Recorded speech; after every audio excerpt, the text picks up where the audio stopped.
Well, folks, I wish I wasn't joking. I wish we could see red deer females worth $10,000 a head once more. There'd be no talk about pest deer.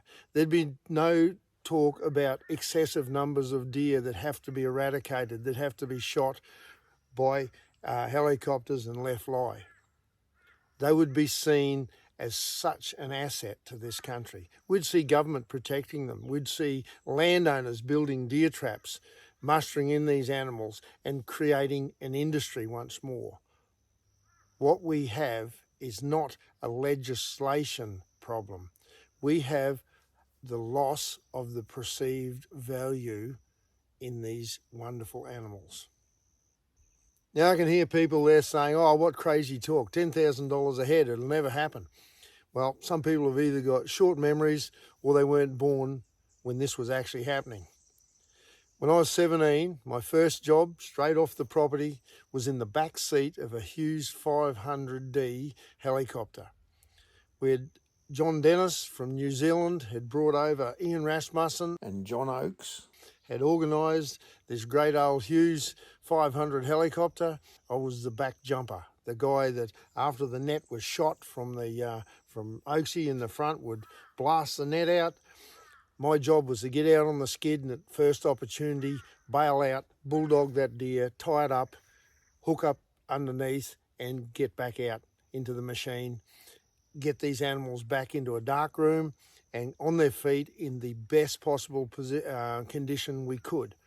Wild deer were worth up to $2,500 for a red deer female, fresh caught, healthy, in good condition, straight out of the bush. At that time, the deer industry in New Zealand was going crazy. Wild deer was seen as gold on 4 feet, and the same thing happened over here. Now, that was the late 70s. Okay, we started catching in about 1978, and we flew through, I think our last season was 1992.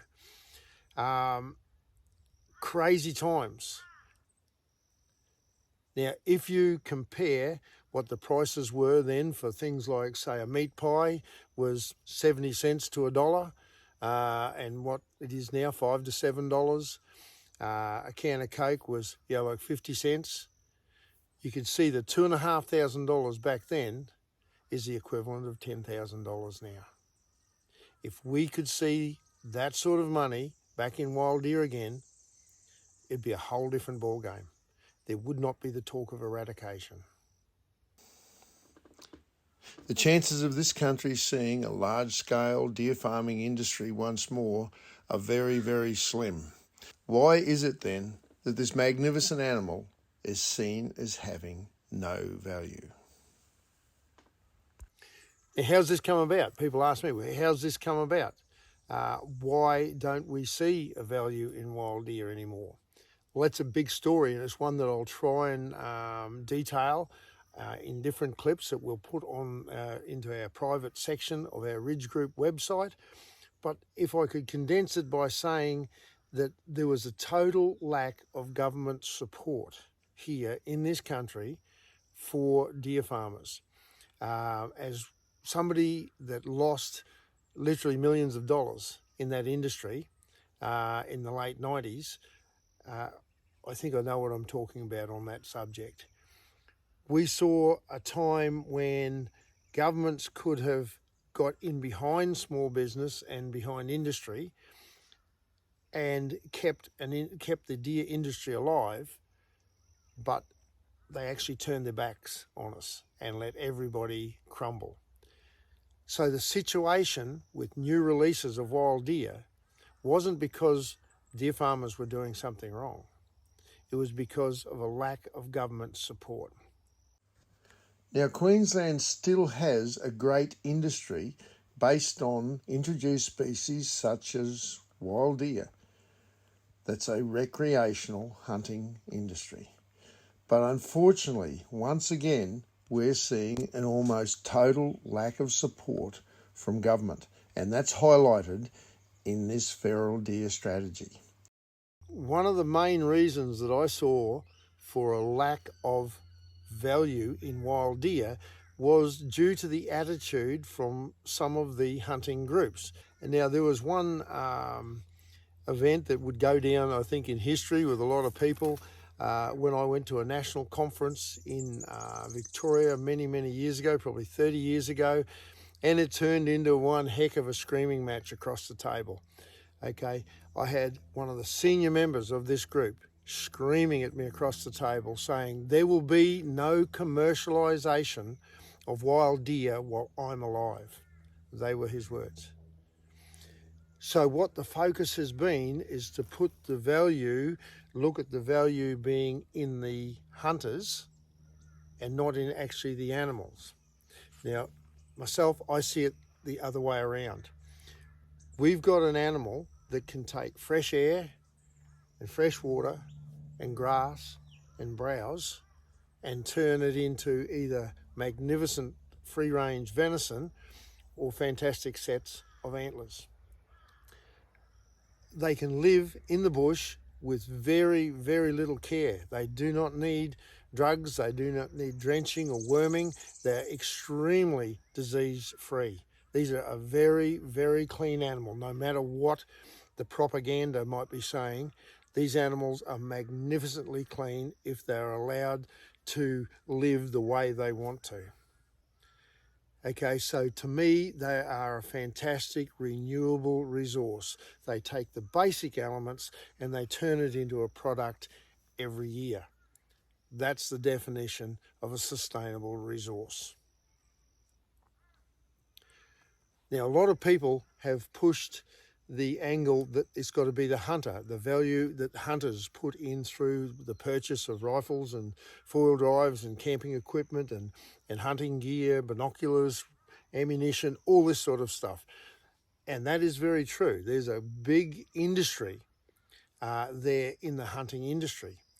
But without the game animal, then it is nothing. You take away all the game animals, you take away all the deer, all the ducks, trout, all the things that people like to hunt and fish, you have no industry, okay? The government does not lose out, because if there is suddenly no game to hunt, people aren't going to just put their spare dollars under the bed in a shoebox. They will go and do something else. They'll play golf. They'll ride a motorbike. They'll go on tours, okay? They'll spend their money somewhere else. That is their expendable income that they have got there to spend on themselves.